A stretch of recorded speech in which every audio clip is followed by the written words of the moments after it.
आप सभी को रक्षाबंधन की हार्दिक शुभकामनाएं। भाई बहन का स्नेह व प्रेम का बंधन अटूट रहे, समस्त मनोकामनाएं पूरी हों, सदैव शुभ और मंगल हो, यही हमारी प्रार्थना है। रक्षाबंधन एक शुभ हिंदू त्योहार है जो कि भाई बहन के अटूट प्रेम और विश्वास का प्रतीक है। रक्षाबंधन का अर्थ सुरक्षा, दायित्व और देखभाल का बंधन है। इस दिन बहनें अपने भाई की कलाई पर एक धागा बांधती हैं, जिसे राखी के रूप में जाना जाता है, जो कि प्रेम और सुरक्षा का प्रतीक होता है। रक्षाबंधन के पर्व को मनाए जाने के बारे में जो कथा है वो द्रौपदी और कृष्ण से जुड़ी है। महाभारत काल में द्रौपदी ने भगवान कृष्ण की उंगली से बहते हुए खून को रोकने के लिए अपनी साड़ी का टुकड़ा फाड़कर बांधा था। इसके बदले में कृष्ण ने द्रौपदी को हर संकट से बचाने का वचन दिया था। एक अन्य कथा में देवी लक्ष्मी ने राजा बलि को राखी बांधकर उनसे भगवान विष्णु को वापस लौटाने का वचन लिया था, क्योंकि विष्णु जी राजा बलि के द्वारपाल बन गए थे। मान्यता है कि तभी से रक्षाबंधन की परंपरा प्रारंभ हुई और रक्षाबंधन का त्योहार हर साल सावन मास की पूर्णिमा तिथि को मनाया जाता है, जिसे नराली पूर्णिमा भी कहते हैं। और रक्षाबंधन के पर्व के साथ ही श्रावण मास की समाप्ति भी हो जाती है। रक्षाबंधन के त्योहार पर हर साल भद्रा का साया भी होता है। तो चलिए आपको बताते हैं इस बार रक्षाबंधन का त्योहार कब है और भद्रा काल अगर लगेगा तो कब से कब तक लगेगा। क्या इस बार की भद्रा रक्षाबंधन पर अशुभ प्रभाव डालेगी? अगर आपको जानकारी अच्छी लगे तो वीडियो को लाइक, शेयर और चैनल को सब्सक्राइब जरूर कर लीजिएगा। इस सावन पूर्णिमा तिथि प्रारंभ होगी 8 अगस्त शुक्रवार को दोपहर 2:13 से और पूर्णिमा तिथि समाप्त होगी 9 अगस्त दिन शनिवार को दोपहर 1:24 पर। क्योंकि रक्षाबंधन उदया तिथि के अनुसार मनाया जाता है, ऐसे में इस बार रक्षाबंधन का त्योहार 9 अगस्त दिन शनिवार को ही मनाया जाएगा।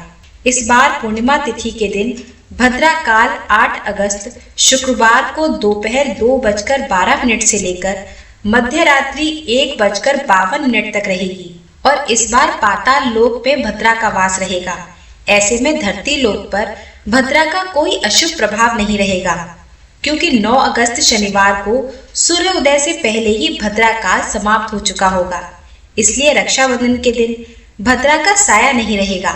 ऐसे में इस दिन भाई को राखी बांधने का शुभ मुहूर्त रहेगा सुबह 5:47 से लेकर दोपहर 1:24 तक। पूर्णिमा तिथि में ही राखी बांधना शुभ माना जाता है। ध्यान रखिएगा कि इसके बाद से पूर्णिमा तिथि समाप्त हो रही है और प्रतिपदा तिथि प्रारंभ हो जाएगी। इसलिए पूर्णिमा तिथि समाप्त होने से पहले ही आप अपने भाई को राखी अवश्य बांध लीजिएगा। राखी बांधने से पहले सभी आवश्यक सामग्री को एक थाली में सजा लेना चाहिए, जिसमें भाई का सिर ढकने के लिए एक रुमाल, तिलक लगाने के लिए अक्षत या कुमकुम, भाई का मुंह मीठा करने के लिए मिठाई, एक घी का दिया, आरती उतारने के लिए। राखी बांधने से पहले भाई को पूर्व दिशा की ओर मुख करके किसी आसन, चौकी या कुर्सी पर बिठाएं। भाई पर और स्वयं पर गंगा जल का छींटा लगाएं। फिर भाई के माथे पर तिलक लगाकर भाई की दाहिनी कलाई पर राखी बांधें। उनके सुखी स्वस्थ जीवन की कामना करें। आरती उतारने के बाद भाई का मुंह मीठा करें और इस तरह से अपने भाई के सुखी स्वस्थ जीवन की कामना करें। वही भाइयों को भी अपनी बहन को उपहार देकर उनकी रक्षा करने और हर अच्छे बुरे समय में उनके काम आने का बहन को वचन देना चाहिए। रक्षाबंधन के बाद कुछ महत्वपूर्ण बातों की जानकारी होना भी बहुत जरूरी है, जैसे कि राखी कलाई पर कितने समय तक बांध सकते हैं। इसके बाद रक्षा सूत्र का क्या करना चाहिए।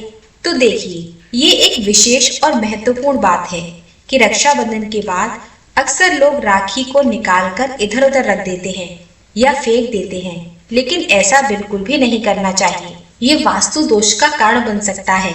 रक्षाबंधन के बाद राखी उतारने का कोई दिन या समय निश्चित नहीं है।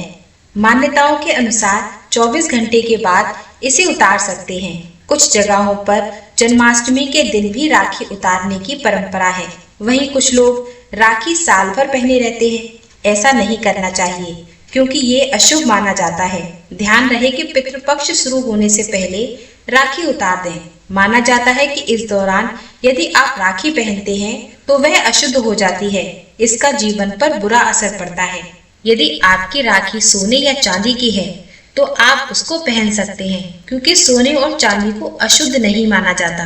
अब प्रश्न ये है कि रक्षाबंधन के बाद राखी का क्या करें। राखी बेहद पवित्र धागा होती है। इसे कलाई से उतारने के बाद किसी बहते हुए जल में राखी का विसर्जन कर देना चाहिए। अगर आप राखी का विसर्जन नहीं कर पा रहे हैं तो किसी पेड़ पर बांध सकते हैं या फिर पेड़ की जड़ में इसे गाड़ दें।